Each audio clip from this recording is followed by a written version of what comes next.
right. Teach Better family, good morning.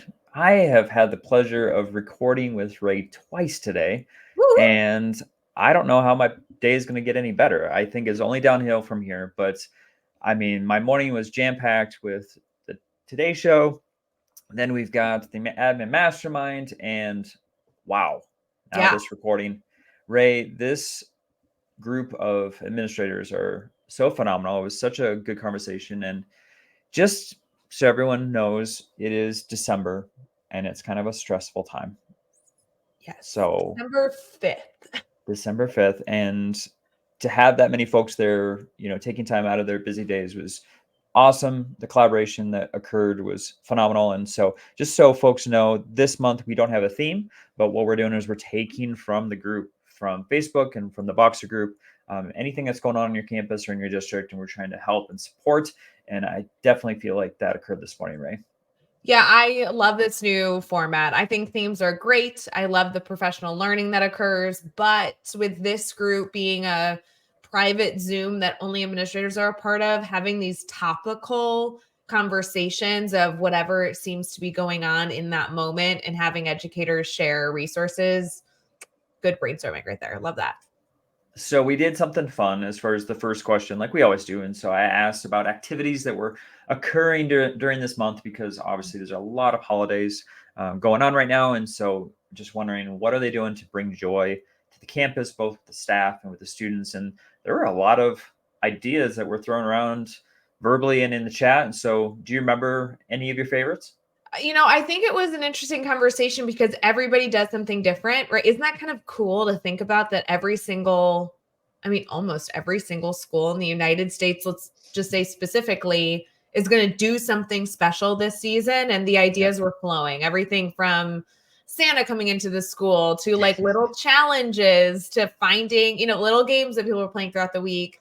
My old former building used to have kind of like special nooks all around the school that had specific December holidays. So you were like becoming culturally aware, walking, in the hallways of the building. And so I like that we saw a lot of diversity in celebrations, but also just trying to make some magic happen in December. I mean, we need it. We so do, which was a perfect bridge. And I didn't intend this to happen, but it just kind of naturally occurred, was the idea that, morale for a lot of folks are down just because of the stress level. And as we know, first semester, there's so many things going on with different holidays and whatnot.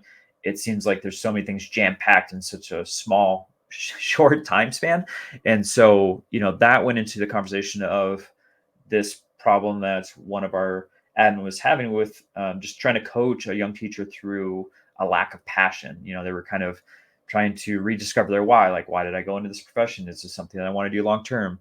Maybe I need to go in a different direction. And so, it was kind of a collaboration session this morning in regards to exploring like what's going on in the situation, and how can we kind of bring the passion back to life. So where do you want to start with this conversation? Because it was deep. It was deep. I do think that having some quiet reflection of what inspires us as educators is an easy or appropriate first step. When I'm ever around people that are burned out, I like to take a second and say, okay, when I've been in those circumstances, what tools or resources allowed me to get beyond that feeling? And sometimes it's books or podcasts or, some inspiring stories, but there was more shared today beyond that step. And I really valued that. What do you feel like was your biggest takeaway outside of the podcasts and, things that were shared in that realm?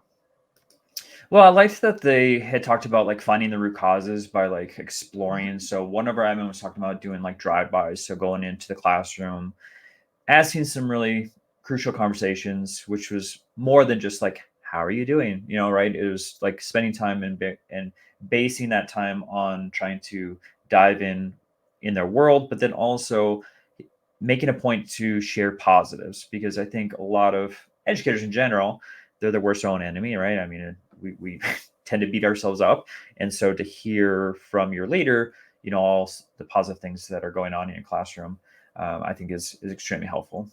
Well, and it's so interesting. Sometimes I feel like I still need this reminder, even though I constantly talk about how much I enjoy this, is some of these answers to some challenging questions are solutions we already naturally give to our students, right? If we have students that are feeling defeated in the classroom, we don't just do one thing. We really dive in and try and, take on that whole child to support their needs. So Mhm. diving deeper in conversation to understand the root cause is essential. Why wouldn't we think to do that with our staff? Or, giving them tools and resources to get back on track. Like, of course, we would do that. We would have continual check ins. We would create some sort of plan to, see where we were going and how it was working efficiently and effectively. So, some of this is not necessarily, although we want it, like, it's not necessarily a quick fix, but it's an No. opportunity to take some reflective moments and really work at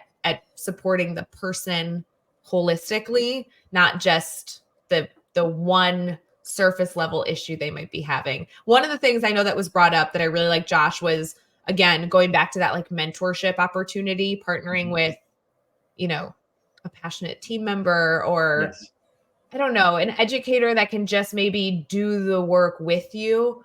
So maybe we're kind of like touching that teacher in multiple components. So that was something I really liked. I feel like that helps me a lot when I'm feeling down. Connecting with the right people helps get me out of that funk. Oh, for sure. And I love the story that was provided as far as a veteran teacher that was even thinking about retiring, had new team members this year, and is now rescinding the resignation, saying, "No, I'm staying here. I love what I'm doing. I love it with the people that I'm working with." And I've seen that firsthand, where just the change in a team dynamic can just produce so much excitement and energy, and kind of regaining that why you started teaching in the first place. And you never know what that spark's going to be, but it might be a new team member or a new position for that person Yeah. that might create the fire inside them to keep going. And I also appreciated you said this earlier, kind of going back and identifying what they're doing well. That came up later on in the conversation of our discussion this morning, but looking at a teacher that might be struggling with insert behavior issue here, like Yep. whatever it is, and not only focusing on the reactive steps that the teacher needs to Hmm. take, but the proactive steps being taken. Yep. And I think that might also be a great point of positivity, an area to start with compliments, because as a teacher is burning out, typically they're not seeing the fruits of their labor and they feel like they're, feeding a fire that can't light. Whereas if we can go through with this teacher and say, okay, for this one student, maybe it's not going well, or these handful of students, maybe it's not working. But Right. look at all these other things that you set in place at the beginning of the year that you fostered and continued throughout the semester. And that's really making a huge impact, kind of looking at that reactive versus proactive mentality. Yeah. And I'm going to share a link here to a blog on the Teach Better site that was actually shared in the chat. And Yeah. some folks actually read the blog through the session real quick, or at least skimmed it. And the title is called Teaching versus Teachering. And there were some good strategies in there that they're actually going to use on it with their staff. So I want to highlight that in this conversation. So, not to brag, but that means that while we were in Admin Mastermind, a blog at Teach Better blog or teachbetter.com/blogs was supportive. You do know I'm a geek for loving that like circular Teach Better family community. Like, you don't just get value in one area, you get to dip your toes into the podcast network and our guest bloggers and our leadership and our ambassadors and our Facebook group. Like, this is why being a part of multiple bubbles, or at least being a consumer in a few different spaces in the Teach Better network, is so valuable. Oh my goodness, yes. And we're talking about passion and feeling the burnout and whatnot. I mean, that's why we build these communities, is to support, so we don't get to that point, right? And I mean, I love the resources and the links and stuff in the chat. I mean, we even had a book called Courage to Teach that was brought up, that they provide to teachers as far as like trying to rediscover their teaching strategies and their why. And man, I loved like the passion that was discussed this morning, because this is a problem that's not isolated. It's not just on one campus. This is across the country. And so, as leaders, we can't just ignore it. We have to make sure that we're being proactive to that. And I love that they were talking through that. Like, and I think Ray, you shared this too. It's not like something that we need to start thinking about in December.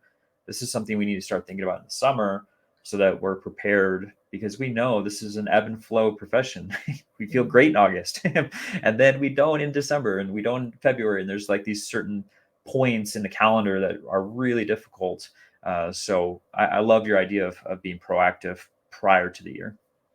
Isn't it interesting, Josh, as educators, we can all identify those months that are tough. Like for me, it was always October, Yep. December, February, and maybe April, but Yeah. maybe like April just was slow. Those are all Yep. months that are different and challenging in different ways. Different ways. Yeah. I almost wonder if, as we were talking about this, a young burned out teacher, I almost wonder if it's like teaching them that sometimes making a decision during those months is not the best idea, Yep. because those are so, like, we've been in education for, over like decades that we've all been doing this. I feel like you shouldn't make decisions in October, December, February, or April. Like, I don't know. And There's a lot of April, data that supports that too. right? Because what is that like mindset? Like, don't make decisions while in trauma or in Yep. stress. Yeah, I High don't know. emotional state. Yes, high emotional state. So maybe we like teach our young burned out teachers that they can only make decisions in like months that colloquially are accepted as months that aren't like beating us down every year. Well, there's a lot of things, like even with like the teacher evaluation, like there's teacher goals that you have, and there's projects that you're supposed to like implement and create and have data for. And then, as a newbie, maybe you're like, oh, I'll just push that off and I'll do that later. And then, it's February and you're losing your mind, and you still Right. have all the stuff that you have to do that you haven't touched. And so like as a veteran teacher, like, well, I'm going to space that out because I know I can't do that in these months, and so just things like that. Like when you're in the college programs, they don't teach you about all these lulls in the calendar and how you're going to feel and the emotional well-being that you need to focus on, in that October, that February, or that April. So yeah, I think, you're talking about that community and those veteran teachers, embracing those younger teachers to kind of help through that, because yeah, sometimes you just feel like you're drowning. Right. And you don't know why. And you kind of have to learn it the hard way if nobody teaches you. Like, I feel like I went through 2 or 3 Octobers and suddenly looked around and I'm like, oh, October's hard. Like, it's not like it's me, but it's not. Right. Like, Yeah. I'm not the problem, but I am, but I'm not, Yep. versus now I want to go to teachers constantly and be like, December, it's really hard. Like, Yeah. what you're feeling is valid. And you may not feel that way in January. So, like, sit with it. Let's figure out a solution to get you through, but it won't be like this forever. It's Yeah. just a tough month for different reasons. These are all hard for different reasons. Yeah. And so on the back end of our conversation, right, I just want to touch on this. I just love that we were trying to create a supportive environment for our teachers, and the things that they were suggesting were like providing appreciation, finding ways to do that in fun ways. But then also, surveying your staff, getting input, and trying to figure out what those stressors are. So then you might be able to pull some things off their plate, because as we know, every year there's new initiatives. And so if we just have new initiative after new initiative, then that list of things to do is only getting greater. So staff typically are asking like, hey, is there something that we don't need to do anymore? And if so, what is that? I thought that was the best recommendation by one of our leadership members that come frequently. I love when she's able to join the conversation. She's actually very active in other bubbles in the Teach Better family as well. So I feel like she has really taken advantage of being a part of the Teach Better community. But Yep.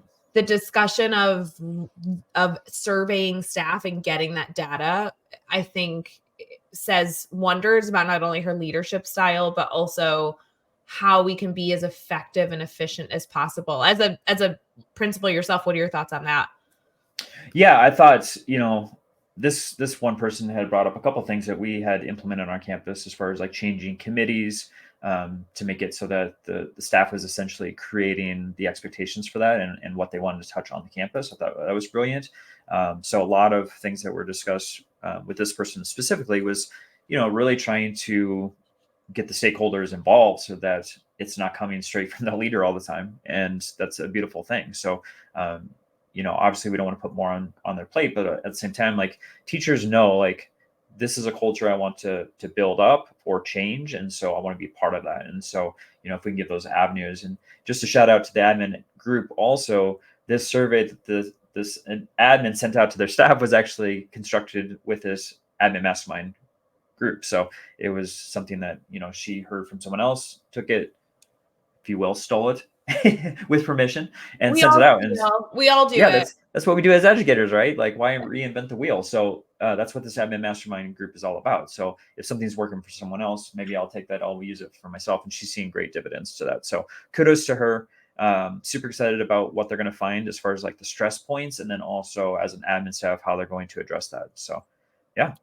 Don't forget, guys, if you're listening to this recap and you want some of these resources or to continue to hear more about a specific topic we've touched on here in our recap, please reach out to anyone on the team or come next week to our admin mastermind and you can bring up these same questions. This is totally appropriate.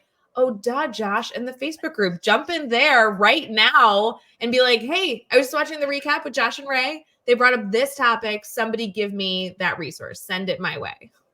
Well, and if there's any other topics, right, we're always looking for topics to discuss. So you can jump in the Facebook group, let us know what you want to discuss some week, or maybe just throw out what's going on for the group as a whole to kind of embrace you for the week and start putting stuff in the chat. So this Facebook group has been phenomenal. I love that it's growing.